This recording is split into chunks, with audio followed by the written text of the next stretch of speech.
two things cause more issues for homeowners and their homes than anything else I know of. If you are looking to buy a home or currently own a home, I'm going to tell you what to look out for and some things you can do to try to address these big issues. Let's do it.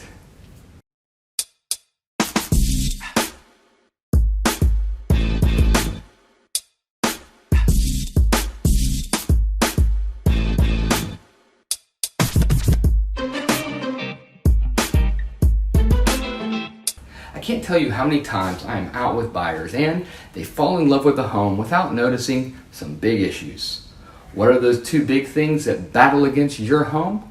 Well, that's water and trees. When a home goes to battle against these two things, the home loses every time and the homeowner is the one that has to deal with it. Let's talk about what to look out for and how to address these two issues. Let's start with water, H2O, hydrogen dioxide. This amazing liquid is your house's worst enemy. You see, water likes to go places, and when it comes to your home, it likes to go into the structure of your home and then into your home itself. While builders put things in place to keep water out, it always is trying to find a way to get in.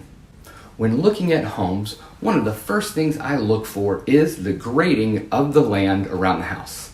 Your house should be sitting on the highest point in the general area, and the ground should run away from the house, with the ground dropping about 6 inches or more from the house out to about 10 feet away from the house. But I see all the time either very flat ground around the house or ground that actually slopes towards the house. Well, what happens when it rains, and specifically when it rains really hard, is water stays on the surface and water will always run downhill. If the lot is sloped towards your house, then that water runs towards the house, stops at the house when it hits it, and will start seeping into the ground at the foundation of your home. The water can start washing out the foundation of your house, and or if you have a basement or crawl space, the water can start going into those spaces.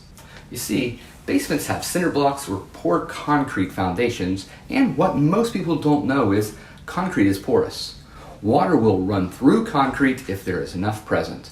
You can also have pressure build up in the ground that starts to put massive amounts of pressure on your foundation walls. This pressure is not only what can cause water intrusion, but can also cause foundation cracks, movement, and even total failure or collapsing of your walls of your house. The simple answer is to regrade the land around the foundation. This is where you take the land that was going towards your house or that was really flat and redo it so it flows away from your home. Another issue that happens with homes is water coming from your gutters down the downspouts, but not away from your home. There's a massive amount of water that's coming down your downspouts from your roof. As the water comes down the downspouts, they need to come away from your house. Now, some people use splash guards only, and that can be okay if the grading of your home is done well, but a better way is to take the downspouts further away from your house. Corrugated pipe is often used to do this. I had a buyer once who had not had any issues with water in the basement for the first 2 years that they owned their home. Then what happened is we started getting heavy rains, and all of a sudden water started getting into their basement. Upon going over to their house and investigating, trying to help out and see what I could see, I saw that downspouts did not go away from the house and were contributing to the water getting into their basement. They attached corrugated pipe and took it away from the home so that that water coming down would go away. And what happened was the water stopped coming into their basement.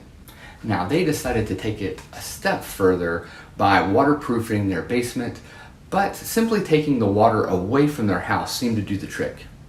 Now, some drawbacks to adding the corrugated pipe extensions to your downspouts are A, you either leave them on the ground and they look ugly and you have to move them around when you're mowing the grass and they can kill your grass, or B, you have to bury them, and if or when they get clogged up, you have to clean them out and dig them up and bury them again.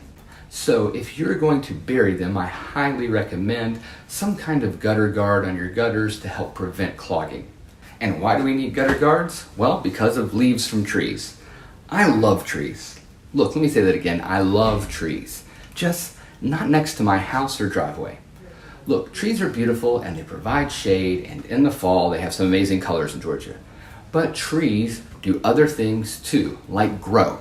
And a part of growing is sending out their roots to absorb nutrients and water. They also make their branches stick way out over your house and sometimes actually touch your house.